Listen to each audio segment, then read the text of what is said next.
What's up? What's going on? How y'all doing? How y'all feeling? Let's get down to the situation. Please like, comment, subscribe, share the video, y'all. Let's get into it. Let's talk about Jim Jones, Cameron, and Mace. As you guys know, Jim Jones recently did an interview with Jason LeBoy, and he has some things to say about his relationship with Mace and with Cameron and the diplomats, and how he doesn't own his masters.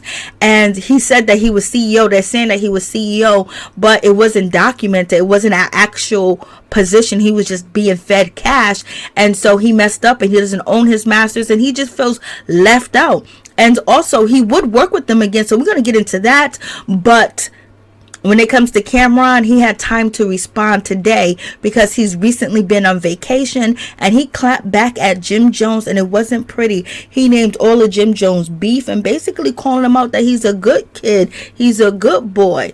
Let's get into it. What's up? What's going on? How y'all doing? How y'all feeling? Let's get down to the situation. Please like, comment, subscribe, share the video, y'all. So let's get into this whole situation.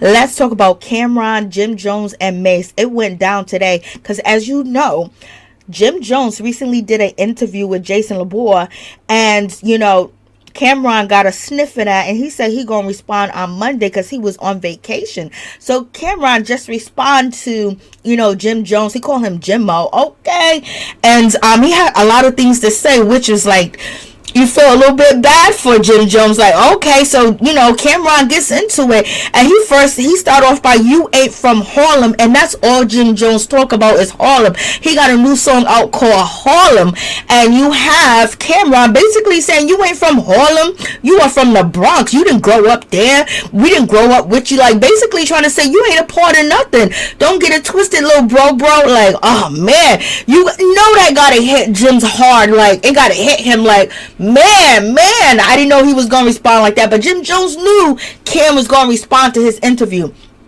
In any event, we have Cameron continues to go on and say, maybe your grandmother lived in Harlem, but you didn't live in Harlem. You ain't from Harlem. And when someone's from Harlem, they don't got to keep saying that they're from Harlem. They don't got to keep throwing up Harlem, because if you're from Harlem, everybody's gonna know you're from Harlem, okay? You don't need to tell nobody where you're from. And then Cameron goes on to speak about this block, that block, all in Harlem, and basically saying Jim Jones was nowhere around. He wasn't even part of the situation. He wasn't mentioned. He wasn't thought of. He was not someone that they seen as an equal anyway. So that's a whole mess. I know Jim gotta feel a whole kind of way, baby.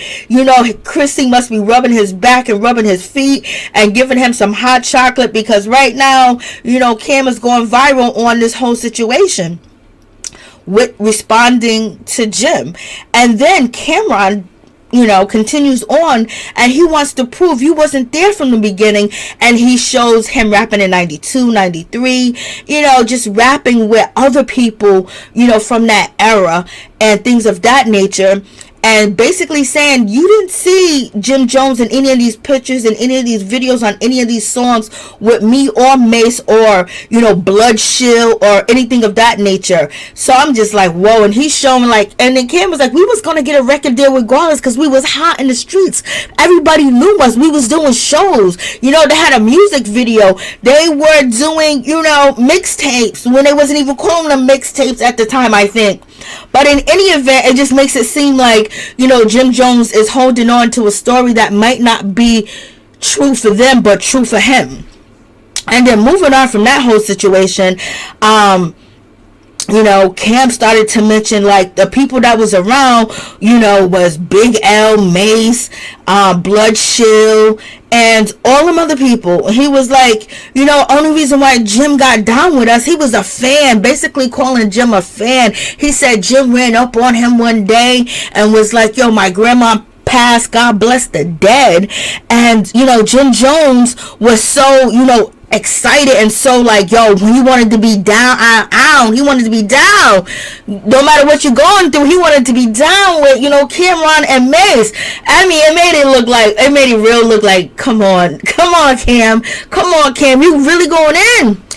And so Jim says that, you can come up to the crib and everything. When you say that you got a crib, you got a free crib, especially like back then, and you young, and some of your girlfriends and one of your boys got a free crib or something like that, where you can chill, you can smoke, you can drink, you can cut up, you can do all you need to do, because there's no adult supervision at all. And so Cam was like, he was just chilling. Then one day he saw him again, and he was like, yo, let me just stop by his crib. And he went by his crib, and he was bringing girls to the crib. He was cutting up, some illegal stuff or whatever the case may be. And that's how, Cam got to know Jim, and basically saying that he felt like, okay, let me chill at his crib because he got a free crib, and plus he's a nice guy. He said, plus he's a nice guy, basically trying to say that he was a good kid, he was a good guy. You know what I mean? He wasn't from these streets, he wasn't in these streets, he didn't know nothing. And then Cam was basically like, yo, him and Mace was like, we're going to teach you how to rap because you're such a good guy. We're going to get you in on this. Like, Lord have mercy. My heart just dropped for Jim, because, baby, they saying they did it out of pity, being, sympathetic to you and your whole situation. They wanted you to get a part of this grind. So, you know what? We got your crib. We just laying up in your crib. We just having a good time over here. We can do whatever we want. We ain't got to clean up. We ain't got to wash dishes. We ain't got to do laundry. You know what I mean? We can come in and out the crib anytime we want and pull up. You know what I'm saying? So he was like, you know what, since you were since your hospitality is so good and so likable, we're gonna teach you how to rap. Like, I don't know, Jim, this don't look good for you. This just like, it's like, okay, you saying you the boss, nobody can tell you nothing. It was like they're basically saying you was a Girl Scout out here, you was in the Boy Scouts, and they was your leader, and you was following them, and you was, pitching tents for them and things of that nature. But in any event, that's a whole situation. So you guys let me know what you think about this whole situation. It's like, oh goodness, when someone really says that you turn from a fan and then you got on, that's really diabolical. And he was like, Mace wanted to teach you how to rap, Mace wanted to help you out and things of that nature. It's just like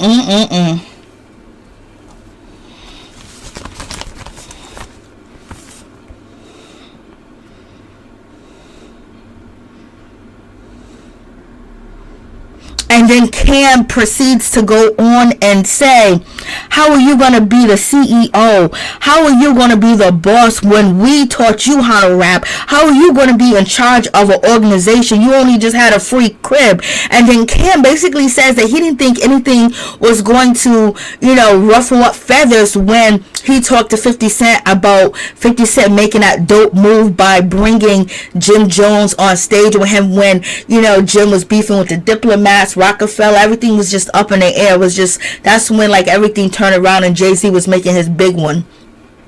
And Dane was still in somewhat power over there. But whatever the case is, Cam brought that up, and then 50 was like, yeah. And it was like basically 50 tricked Jim out his bag. And Jim responds to this whole situation when he does his interview with Jason LaBour. We're going to talk about that as well. So you guys let me know what you think about that whole situation. And Cameron says he didn't think that, Jim was going to take it that way.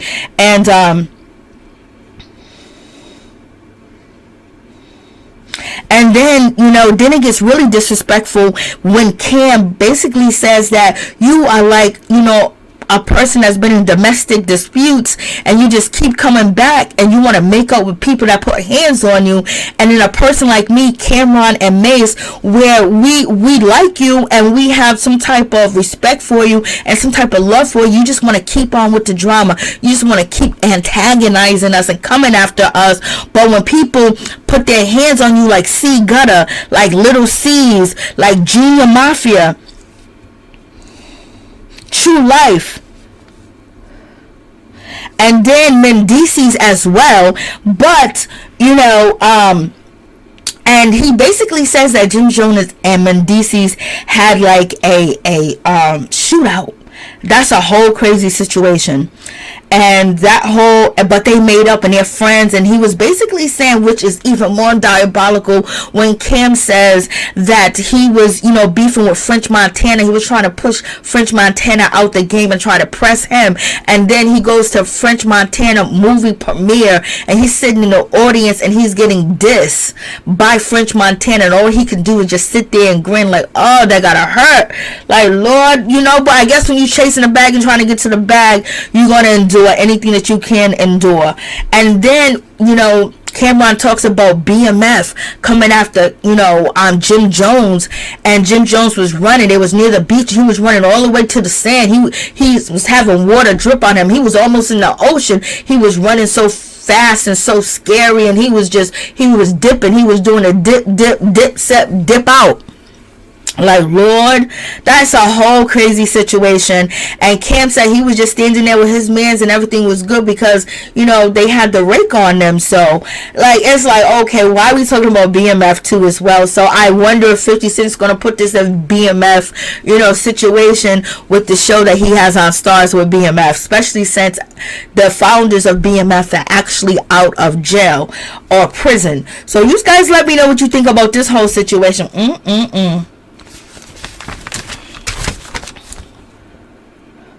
And then also Cam goes in and said that Jim Jones tried to press Maino. And we're like, why would Jim Jones ever try to press Maino? Because Maino had came out with a song, and Maino was dissing all New York rappers, I believe, maybe some other southern rappers. And he said, and Cameron says that Jim Jones ran up on Maino and was like, yo, what you say about me? Keep my name out your mouth. And Maino was like, who you talking to? Who you talking about? What son? And we already know when Maino came out, he was on one. He was on MTV and he was pressing everybody he could press that didn't respect him. It was just like he was out of a cage, and he was full of rage. He was full of ambition, and he was just full of everything, okay? And he was angry, but now we see Maino, he's not that guy anymore. You know, but he was recently in a shootout too as well. But in any event, moving on from that situation, Cam